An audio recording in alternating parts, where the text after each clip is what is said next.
이광수 대표님 박수로 맞이합니다. 네. 안녕하세요. 안녕하세요. 안녕하세요. 자, 부동산. 야, 이게 효과가 굉장한 것 같던데요. 그렇습니다. 확실히 효과를 내고 있고요. 네. 그리고 시장의 안정에 도움이 되고 있습니다. 정확히 6월 27일을 기준으로 해서 네. 뭐 서울의 아파트 시장이 빠르게 안정되는 그런 상황입니다. 아, 좋습니다. 안정되고 있어요, 진짜. 네, 저 관련해서 그러면 네. 오늘 좀 하실 말씀 다 쏟아내고 가십시오. 네. 근데 아까 이현주 의원님 오셔서 네. 외국인 네. 부동산, 네네. 뭐 쇼핑, 뭐 이런 네. 얘기 하셨는데 두 가지를 좀 말씀드리고 싶어요. 네. 일단 외국인들이 한국 부동산을 상당히 좋아합니다. 네. 투자로. 이유는 뭐냐면 오르니까. 뿐만 아니라 전세를 끼고 살 수 있잖아요. 그러니까 이런 나라는 없어요.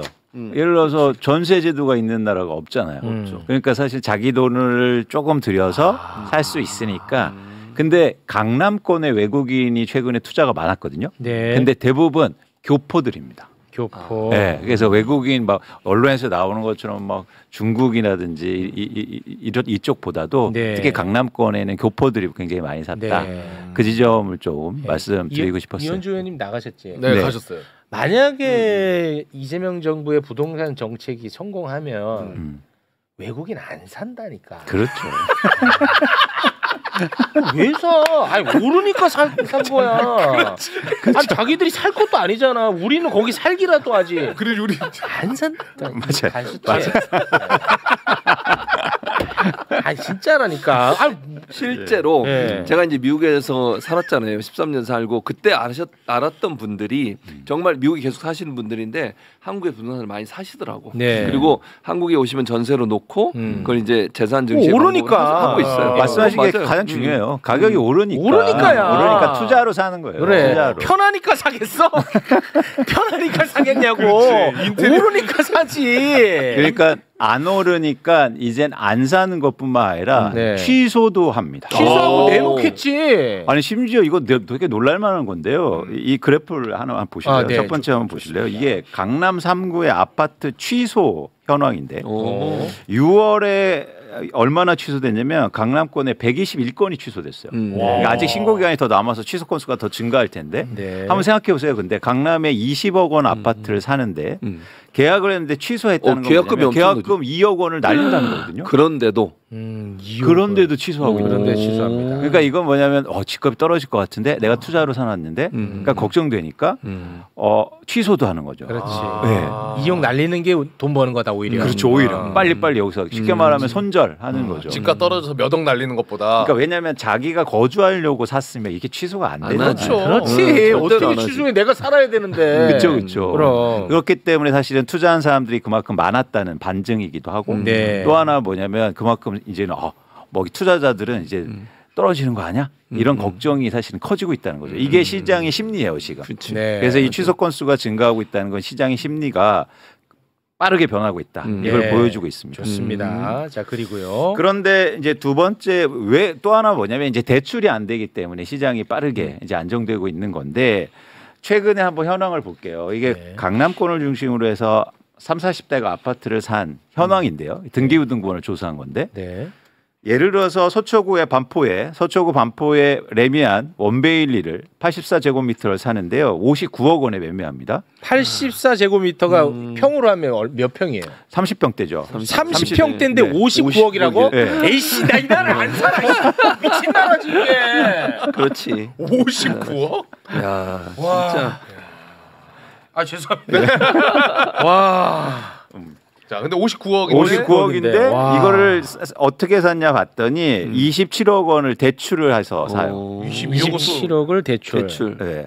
27억을 대출 받으면 한 달에 이자를요. 이자. 1,000만 원 이상 내요. 이자만. 이자만 1,000만 원이야. 네. 와. 그런데도 이렇게 무리하게 대출을 받아서 샀다는 건 뭐였을까요? 와. 집값은 무조건 오를 거야. 와. 그렇지. 무조건 상승할 거야라는 일종의 베팅이에요. 이거. 와.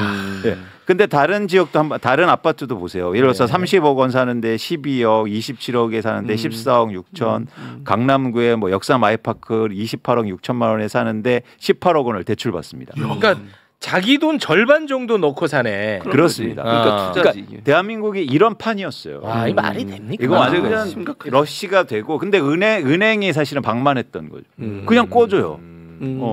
이 큰 돈을. 네. 대출을요. 이게 무슨 사업하는데 몇십억 꿔준 게 아니에요. 그러니까. 부동산을 사는데 몇십억 원을 대출해줬다는 거예요. 그걸로 돈 잔치에서 본인들도 성과금 내고 이러는 거잖아요. 은행들은 또. 그렇죠. 그렇죠. 예. 근데 그것이 더 충격적인 게 은행 얘기를 잠깐 해드리면 그래서 역대 최고의 이익을 내고 있는데 사실은요 은행은 이렇게 돈을 버는데 사람들은 더 많이 자르고 있어요. 맞아. 지점도 없애잖아. 막 점포 이런 거. 맞아. 그러니까 우리가 은행은 사실은 이 규제 산업이기 때문에 네. 어떤 정책적 수혜가 있단 말이죠. 그렇지. 그렇죠? 네. 은행이 뭐 공장을 만들고 이건 아니지 않습니까? 그렇습니다. 그렇기 때문에 규제도 사실은 있는 거고 은행 관련해서 우리가 이제 관심을 갖는 건데 일종의 사회적 그런 책임도 있다는 거죠. 그런데 은행에 돈을 벌 때 항상 양해해 줬던 건 뭐냐면 은행에 고용을 많이 했기 때문이에요. 그렇잖아요. 지점도 많이 만들고 거기에서 상대적으로 서비스업이니까. 그렇죠. 그래서 은행이 이런 이자 놀이 하면서도 불구하고 그래 괜찮아 고용을 증가시키니까 그랬었구나. 그런데 이제는 반대인 거예요. 돈을 많이 버는데 사람들은 더 많이 잘라요. 그렇기 때문에 은행에 대해서 저희가 관심을 갖고 규제를 할 필요가 있다. 그렇지. 그렇습니다. 이렇게 네. 방만하게 대출과 가계 대출을 증가하면서 부동산 가격 올리고 네. 그 주범 중에 윤석열도 있지만 사실 은행도 있었다는 있는 거예요. 거야. 없는 거지. 그렇죠. 그렇죠. 조용히 그냥. 예. 돈 엄청 번 거죠. 아니 어떻게 27억을 대출을 받아? 와. 이거 진짜 야. 상상도 상상하기 힘들다. 1,000만 원 내야 되는데 이자. 너도 한번 받아. 근데 내가 볼 때는 얘는 안 줘요 대출. 안 해줘? 사람 보고. 사람 보고 하는 거야? 네, 자산이 얼마 이런 거 보고 하는 거니까. 그래요? 그럼 안 네. 해주지. 근데 연예인은 더 많이 해줍니다. 그런 게 있어. 그거 연예인도 뭐 채우기 이렇게 되겠네, 그러면 등급이 여기서는. 있겠지. 채우. 예, 그쵸. 나 정도나 아니, 돼야겠지. 심지어는 제가 저 솔직히 말씀드리면 대학들도요. 대학 교수도 학교에 따라 등급이 있더라고. 그게 있어요. 대학 교수도. 그러니까 대출을 받으러 가면 은행에서 어느 대학이냐에 따라 등급이 나눠져요. 그래요. 이게 얼마나 참 슬프더라고. 그거 좀 들으면서 등급이 낮았나 보군요. 내가 왜 미국에서 교수 그만두고 왔는지 모르겠어. 네. 후회돼요. 그게 똑같이 네. 이제 일반인들 똑같은데 저도 이제 회사 다니다가 그만두잖아요. 네. 바로 등급이 떨어집니다. 아, 네. 네. 그렇기 때문에 어떤 금융의 어떤 사회적인 그런 형평성, 뭐 배려도 네. 사실은 필요한 거죠. 그럼요. 그런데 이러다 보니까 이렇게 아파트를 사다가 대출을 끊었잖아요. 네. 대출 딱 끊었잖아. 잘했다. 어떻게 됐어? 그러니까 제일 먼저 일어나는 현상이 이렇게 집을 사다가 이제 못 사는 거예요. 그렇지. 그럼 거래량이 떨어지나요? 확 줄어들어. 얼마나 떨어졌어요? 솔직하게 얘기해봐요. 이거 볼게요. 내가 제가 네. 정확하게 조사해 왔는데 솔직하게. 아파트 거래량, 서울의 아파트 거래량인데요. 네. 세 번째 에? 보여주시면 뭐야? 떨어졌네. 뭐 이게 맨 뭐야. 오른쪽이 6월에 2번이야? 만 건이 거래됐거든요. 그러다가 지금 7월 17일 기준에서 1,000건으로 줄었어요. 10분의 1로 주는 거의. 야 그래 잘 됐다. 그래 잘 됐네. 아니 10,000건에서 1,000건으로 와. 바뀌었어요. 네. 거래량이. 그러니까 그만큼 대출을 엄청나게 일으키면서 집을 샀는데 와. 대출을 딱 끊으니까 바로 일단 수요가 감소하고 있는 거예요. 대박이다. 그러니까 요거는 요렇게 해석을 해야 돼. 대출을 끊으니까 내가 돈이 없어서 못 사는 것도 있겠고 대출을 끊으니까 돈이 없어서 못 사는 애들이 발생하니까 오르지 않겠구나 해서 안 사는 것도 있고. 맞습니다. 요걸 두 가지를 다 얘기해줘야 돼. 맞습니다. 맞죠? 맞습니다. 네. 그러니까 실제로 못 사는 것도 있고 안 사는 거예요. 그게 더 클 거예요. 그리고 그래서 제가 처음에 말씀드렸잖아요. 취소한다고요. 취소잖아. 네, 그거 봐. 맞아요. 그게 더 크다고. 이제 시장의 심리가 완전히 변하고 있고 이 심리를 지속 좋다. 유지한다면 대한민국 부동산 시장이 빠르게 안정돼요. 네. 투기가 줄어들고 있다는 거잖아요. 그렇죠. 야 30평에 50원 말이 되냐? 진짜 그건 아니잖아, 솔직히. 그건 아니지. 그렇죠. 50억이면은 아, 야 공장 지어도 남겠다. 야. 야 이거 완전 훅 떨어집니다. 네. 거래량. 그런데 일단 거래량은 이렇게 감소하고 있는데 저희가 가격은요. 가격은 상승률이 둔화되고 시작하는데 네. 가격도 한번 보실게요. 잘 안 떨어지지 가격은. 일단 이걸 보시면 일단은 상승률은 크게 하락하고 있는데 아직까지 지표로만 보면 오르는 것처럼 나타나요. 그러니까 이게 지금 어. 집 값이 아니라 상승률이죠. 그렇습니다. 그러니까 이거는 0 위에 있으면 그래도 지금 오른다는 거야. 얘기예요. 오른다는 어. 얘기예요. 그런데 거래가 안 되는데, 그러니까 이 지점에서 문제점을 말씀드리고 싶은데 이게 주간 서울 아파트 매매 가격 지수라는 건데요. 네. 거래가 안 돼도 네. 호가가 떨어지지 않으면 네. 이 지수는 마이너스로 돌아가지 않아요. 그렇지. 호가 기준으로 하니까. 네. 그러니까 거래가 안 되면 호가가 그렇죠. 기준이 되고 있거든요. 네. 그렇기 때문에 이 지수의 문제점도 있는데 자 이걸 보는 순간 어떻게 나올까요? 그러면 봐봐 아직도 오르고 있어. 그러네. 오르고 있네. 이렇게 판단한다는 거죠. 그래서 언론들도 어떻게 나오냐면 같이 볼게요. 네. 이제 5페이지를 한번 볼게요. 기사. 네. 자 때릴수록 오른다. 아직도 오르고 있다. 그러네. 이런 얘기들이 이런 계속 식으로 나오는 쓰네. 거예요. 네, 이건 맞는 말 아니에요, 근데?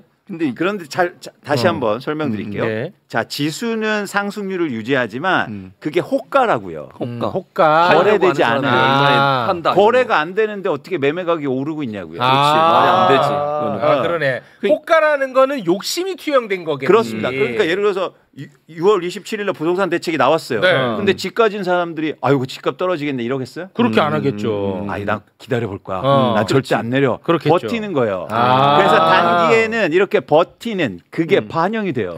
오케이. 근데 실제로 이게 언론들이 이렇게 보도하는 것도 어찌 보면 부동산 가격 떨어뜨리는 걸 좀 방해하고 있는 거 아니에요? 그렇겠죠. 그걸 유지하려고 그렇습니다. 하는. 네. 사람들이 심리를 네. 야 그래도 오르잖아. 예전에 규제에서도 한 번도 먹힌 적 없어. 이러면서 사실은 여기에 편승하는 거죠.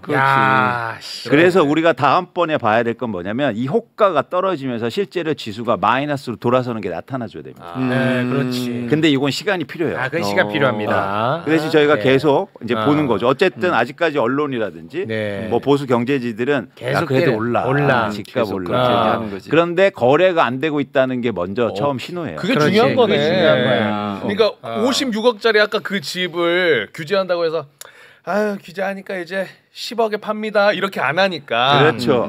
근데 지금 댓글도 봐봐. 야, 어차피 오른다. 댓글도. 그렇죠. 댓글도. 그렇죠. 거래가 안 되는데? 아니 그러니까 왜냐하면 항상 그래 왔거든. 이렇게 언론이 그렇지. 때리고 여론 악화되면은 예를 들어서 부동산 시장을 안정하고 싶었던 정권도 참모들이 가만 안 둔다니까 대통령한테 지금 우리 표 다 떨어집니다. 우리 내년에 지방선거 우리 어떻게 할 거예요? 이렇게 한단 말이야. 그러나 그렇죠. 이재명 대통령 그렇게 하지 않습니다. 여론이 뒷받침 돼야 돼. 맞습니다. 이재명 지금 말씀하신 게 대통령은 굉장히 중요해요. 네. 이게 지지가 돼야 이걸 유지할 수 있다고요. 그렇습니다. 그런데 조금 이제 우려스러운 건 뭐냐면 이런 기사들이 점점 증가할 수 있을 뿐만 아니라 이제 다음 대책을 얘기하고 있어요. 전문가들이나 언론이나 보수 경제지에서 예. 자 다음 대책이 필요해. 네. 이걸로는 부족해. 그렇죠. 근데 그 대책을 어떤 걸 얘기하냐면 다음에는 공급이 나와야 돼. 그 얘기합니다. 이 얘기를 합니다. 자 다음 대책은 좋은 곳에 공급을 많이 해줘야 돼. 그런데 그건 불가능해요. 어떻게 가능합니까? 예를 들어서 서울에 땅이 없는데 어떻게 공급을 해주냐고요. 네. 그렇기 때문에 저는 계속 앞으로 수요 대책이 나와줘야 돼요. 이거를 여기서 끝내는 게 아니라. 그렇죠. 네. 그래서 그런 차원에서 저희가 대책의 지속성도 유지하고 그렇죠. 그리고 이번에 대출 규제를 계속해야 된다. 그렇죠. 네, 지치지 말고. 네. 네. 그러면 2, 3개월 후에 분명한 시장의 변화가 나타날 겁니다. 나타납니다. 네. 네. 그러니까 뭐 이재명 정부는 계속 할 겁니다. 네. 안 하면 제가 하시라고 하겠습니다. 전달하겠다고 의견을. 아니 의견 전달한 루트 있어요? 왜 이래 나한테? 이것도 뭐 있는 척하고 있어. 왜 이래? 엽서 보낼 겁니다. 왜 이래? 엽서. 네. 언젠가 가겠지 없어도. 확실한 전달 방법이 있어요. 뭡니까? 매불쇼요. 그렇지. 매불쇼 중요하지. 이번에도 저희가 전달했잖아요. 전달했습니다. 맞습니다. 네. 그래서 저는 매불쇼에서 부동산 문제에 관심 가지시는 게 너무 감사하고 이게 많은 분들이 이제 된 거 아니야? 이렇더라도 저희가 지치지 않고 계속 부동산 얘기를 해야 됩니다. 그렇습니다. 네. 그래서 이제 아까 그 수요 공급보다는 수요에 대한 이야기를 하셨잖아요. 그러니까 수요를 억제하는 거를 말씀하시는 건가요? 그렇죠. 이제 대표적으로 투기 수요 이런 것들 이제 못하게 해줘야죠. 그러니까 5채 갖고 있는 사람이 또 갖지 못하게 하는 그렇습니다. 이 수요 억제에 대한 부분. 그렇습니다. 그러면 또 어떻게 되냐면 그 다주택자 규제하면 전월세 가격 오르는 거 아니야? 이러는 거죠. 근데 그거 아니라는 말씀을 전해드렸어요. 산수다. 네. 산수다. 그렇습니다. 좋습니다. 자, 그럼 더 하실 말씀은요? 더 해도 됩니까? 예. 아니 부동산은 중요해. 우리 사회에 가장 중요한 문제가 부동산, 교육, 맞아. 네. 제일 중요하거든요. 중요하지. 네. 솔직히 오늘 제가 여기에는 안 적어 왔는데 드리고 싶은 말씀이 있어요. 지금 저희가 예를 들어서 장관 후보자들 네. 청문회도 하고 있지 않습니까? 네. 거기에서 사실은 부동산 자산이 또 예를 들어서 보수 언론이라든지 이렇게 해서 이제 얘기하고 있죠. 그건 뭐냐면 부동산으로 투자해서 돈 많이 벌었다. 사실 이 지점에 대해서 좀 생각해 봐야 한다고 저는 생각합니다. 그러니까 왜냐하면 대한민국이 지금 대통령께서도 그런 말씀하시잖아요. 자, 부동산으로 투자하는 시대는 끝났어. 자, 주식을 하고 다른 자산에 대해서 대한민국 경제가 좋아져야 돼요. 그런데 그동안은 사실은 안 그래 왔죠. 가장 좋은 돈벌이는 뭐였냐면 부동산 투자였습니다. 그렇습니다. 그래서 잘 보시면 면면이 보면 그 세대들, 그 세대분들이 부동산 투자를 많이 해서 사실은 부를 많이 읽었어요. 아, 그렇죠. 그게 이제 보시는 장관 후보자들의 자산에도 네. 역력히 나타나죠. 그렇습니다. 그 중에서 굉장히 특이한 현상이 있는데 뭐냐면 집을 한 채 갖고 있는데요. 거주하지 않는 집들이에요. 그러니까 예를 들면 경기도에 사는데 강남에 다 한 채씩을 갖고 있어요. 그동안 그런 시대였어요. 그런 시대였어. 예, 투자로 하고 그걸 제가 뭐 비난하고 그걸 떠나서 우리가 이젠 바꿔야 된다. 아, 그럼. 그러니까 두 가지 측면에서 제가 제안을 드린 겁니다. 첫 네. 번째는 이제는 자, 1주택자라고 그래도 투자로 갖고 있으면 혜택을 줄여야 돼요. 지금은요. 실거주자로의 1주택과 투자의 1주택을 거의 동등하게 생각해요. 그러니까 저는 우리가 한 발짝 더 나가기 위해서는 투자로 한 채 갖고 있는 것과 내가 그 집에 거주하는 거와는 혜택이 달라야 된다. 세금 혜택이라든가 예를 들어서 여러 가지가. 그러면 그런 수요가 훨씬 더 줄 겁니다. 예를 들어서 부산에서는 전세를 살고 있는데 서울에 아파트를 한 채 갖고 있어요. 근데 1주택자예요. 그래서 보유만 오래 해도 양도세를 깎아줘요. 이런 혜택을 줄이기만 해도 이런 투자 수요가 크게 감소할 거예요. 그럼 뭐 예를 들어서 한 2년간 부산에 출장 갔어. 그런 사람은 어떻게 해요? 그거는 되죠. 그럼 어떻게 그걸 잡아낼 거야? 그건 놔둡시다 일단 당분간은. 아니 그걸 일일이 어떻게 다 잡아? 아니 쉬워요. 아, 쉬워요? 그러니까 말한 것처럼 거기에 직장 있는 거 소명하면 되잖아요. 뭐가 어렵습니까? 그거 가능합니까? 그렇습니다. 그리고 주소지가 거기에 없잖아요. 아 그래요? 네, 실거주하지 않으면 사실 이 부분을 얘기해야 된다. 아 해야 돼요. 네, 해야 되고 두 번째는 저는 이건 저 개인적으로 제안드리는 건데 자 대통령께서도 주식을 얘기하니까 그러면 이제 부동산을 줄이고 다 주식 투자로 가자. 장관들도 따라야 될 거 아니에요. 따라야 될 거 아닙니까? 아 그런 네, 거. 네. 저는 그런 거는 모르겠어요. 저는 그러니까 강제하는 생각이 건 다 아니고. 다른데, 그러니까 저는 뭐냐면 제 생각이에요. 욕망을 통제하는 쪽으로 가면 안 된다. 그렇지. 그건 맞아. 그거는 어차피 실패입니다. 욕망 통제는 어려워요. 그렇게 할 수 없는 나라를 만드는 게 중요하지. 욕망 통제로 뭔가 자꾸 하려다 보면 이게 아주 그 도덕성 프레임에 걸려들어요. 근데 진짜 중요한 말씀하셨어요. 예. 왜냐하면 자산은 욕망으로 움직이니까. 그렇습니다. 그래서 제가 규제를 얘기한 게 아니에요. 인센티브를 줄이자고요. 인센티브를 줄여라. 그리고 오히려 인센티브를 다른 쪽에 늘리는 겁니다. 예를 들면은 실거주자한테 인센티브를 훨씬 더 늘리는 거죠. 그럼 자연스럽게 사람들은 아유 내가 내 집에 오래 거주하는 게 낫겠지라는 사람들이 많아질 거예요. 네. 예를 들어서 주식시장의 인센티브를 많이 늘리면 자연스럽게 부동산에서 주식으로 갈 거예요. 그렇습니다. 그래서 지금 상법 개정이라든가 민주당에서 하는 이런 방안들이 의미가 있는 거죠. 네, 지금 댓글에 채우기 저 새끼 저거 무조건 저 집 한 채 있나 보다. 없어. 아 진짜. 그리고 나는 공직자도 아니고 있으면 어때 나는. 그래 없다 아이 근데 이렇게 얘기하면 있네. 없어요. 없는데 있으면 어때? 내가 왜 타워팰리스 사면 안 돼 나는? 나 공직자가 아니잖아 나는.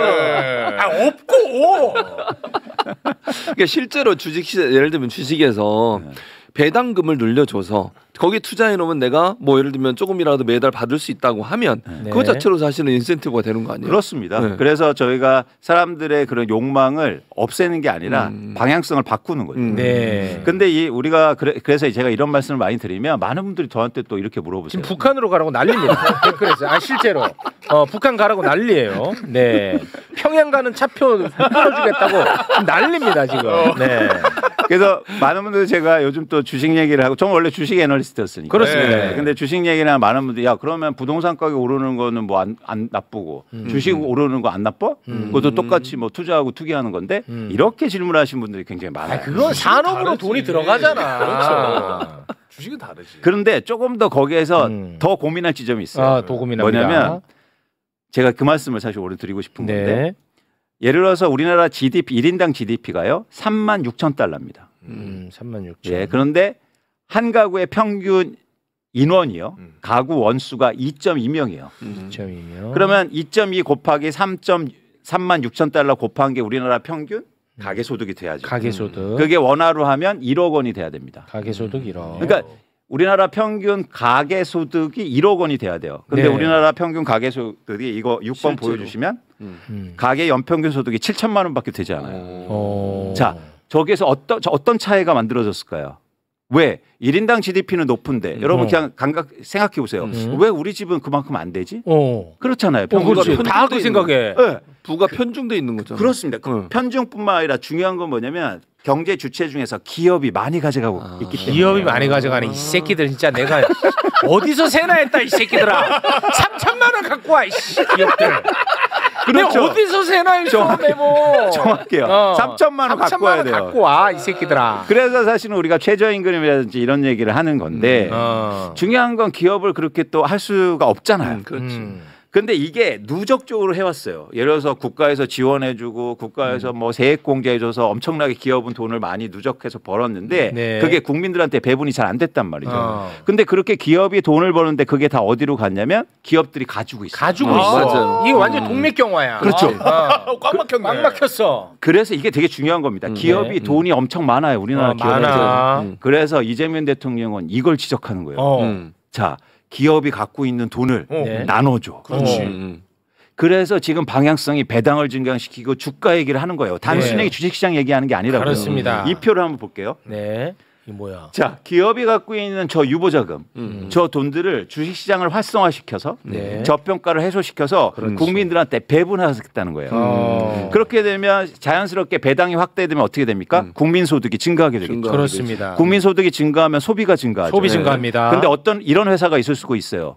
나는 배당 증가시키기 싫어. 싫어. 좋아요. 그러면 이런 어떤 인센티브나 여러 가지 방식을 통해서 압박이 들어가면 기업들은 두 가지 선택을 할 수밖에 없어요. 하나는 배당을 증가시키든지 하나는 투자 확대요. 갖고 있는 돈으로 현금 들고 있지 말고. 그것도 좋지. 그것도 너무 좋은 거예요. 좋지. 그래서 지금 이재명 대통령께서 이 주식시장을 얘기하는 건 굉장히 큰 의미가 있는 거죠. 큰 의미야. 단순하게 주가가 5천 얘기를 하는 게 아니라는 겁니다. 예를 들어 볼게요. 네. 마지막 장 한번 볼게요. 이거는 우리나라 상장 기업입니다. 상장 기업의 시가총액이요. 얼마입니까? 1조 원이 훨씬 넘잖아요. 네. 1.3조 원이잖아요. 근데 이 회사가 갖고 있는 현금성 자산이 1.9조 원이에요. 이 어딘데 회사? 이름을 대라고. 이름을 대는 건 시가총액이 1조인데 현금성 자산이 또 2조가 있어? 주머니가 왜 이렇게 뚱뚱해? 뭐야 이거? 쓰질 않는 거지 그러니까. 돈을. 대단하지 않습니까? 우리나라가 이런 기업들이 되게 많아요. 자산보다도 훨씬 저평가돼 있어요. 이유는 뭐냐면 돈을 벌어서 안 나누는 거야. 나눠주기 싫으니까. 아까 제가 말씀드렸잖아요. 월급도 주는 것도 아니고 그냥 계속 쌓아놔. 투자하는 것도 아니고. 그러니까 시장 주식시장에서는 평가도 안 해줘. 그렇지.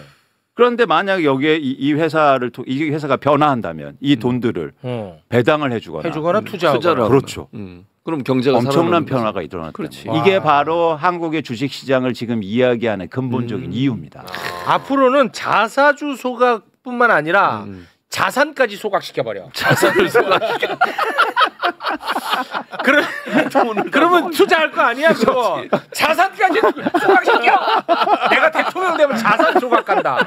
갖고 있으면 자산을 갖고 있으면 소각해. 자산 소각. 그러니까 이재명 대통령 같이 북한으로 가시죠. 이재명 대통령이 대단하지 않습니까? 이렇게 구체적으로 경제에 대해서 알고 있다는 건 로비하지 정말 마시고요. 대단하신 분 같아요. 정말 로비는 삼가주시고요. 네. 근데 그래서 대한민국이 특히 저성장으로 가면 갈수록 이 주식시장이 중요한 이유입니다. 그동안 벌어왔던 기업의 자산을 쉽게 말해서 돈을 네. 이제 나누자는 거예요. 그렇죠. 그래서 의미가 커요. 그래서 이재명 대통령께서 이런 말씀하시잖아요. 배당으로 소비하고 쓰게 하는 쓸 수 있다. 네. 그게 다 이 맥락 속에 있는 거예요. 여러분들이 이 맥락을 이해해야 한국의 주식시장 그렇지. 나도 한 주 사야겠다. 이런 마음이 생겨요. 아직까지는 저는 안 삽니다. 왜냐하면은 지금 뭐 주가 조작 계속 있고요. 판이 바뀌어야 되는 물적 분홍 이런 이상한 쓰레기 같은 짓거리에 이거 일단은 바로 잡고 들어갑니다. 좋습니다. 예. 좋습니다. 그래서 이런 방향성으로 사실은 개혁이 이루어지고 있다. 네. 그래서 여러분들이 이 맥락을 이해하셨으면 좋겠다. 네, 알겠습니다. 자, 그럼 오늘은 여기에서 마무리 짓겠습니다. 함께해 주신 두 분 대단히 고맙습니다. 고맙습니다. 감사합니다.